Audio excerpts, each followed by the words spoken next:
to General Jack Keane on this. General, what do you think?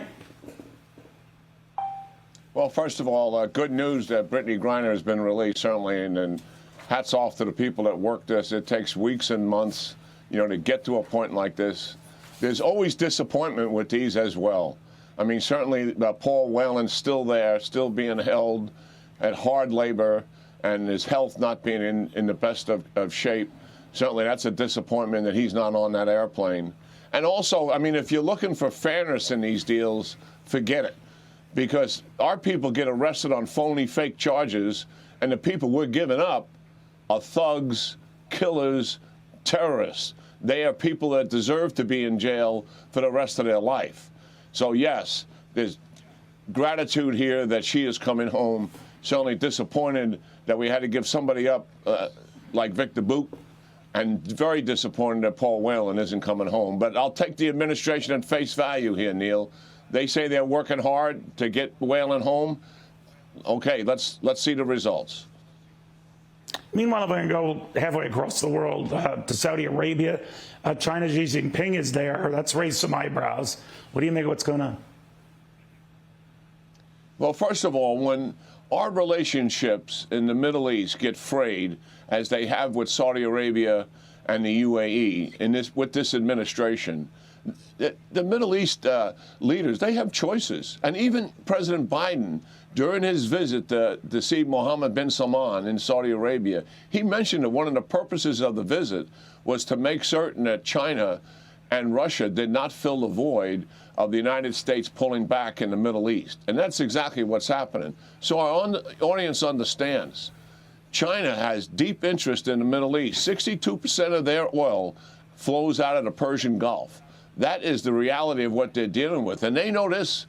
If we ever went to war with China, they know the United States Navy would go out there and shut that oil flow down to China.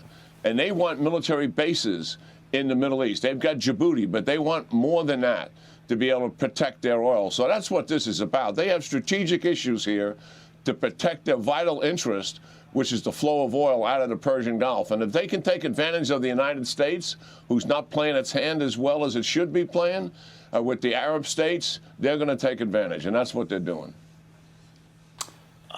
General, do you think Xi Jinping dodged a bullet by essentially dropping this zero tolerance policy regarding COVID because it led to nationwide protest and far worse, but that it was a reminder how volatile his grip is on power?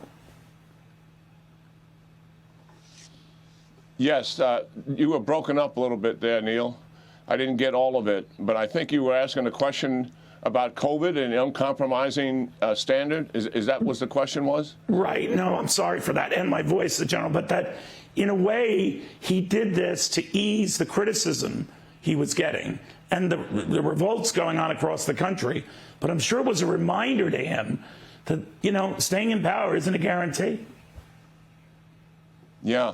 Well, certainly that whole issue with his COVID standards just literally blew up in his face because, one, he didn't develop an appropriate vaccine themselves. They undermined the Western vaccine, which was quite superior.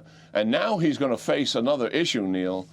His healthcare system and the infrastructure that's in it is really inadequate to cope with massive illness in the country that is likely to take place as he's reducing these restrictions on his population.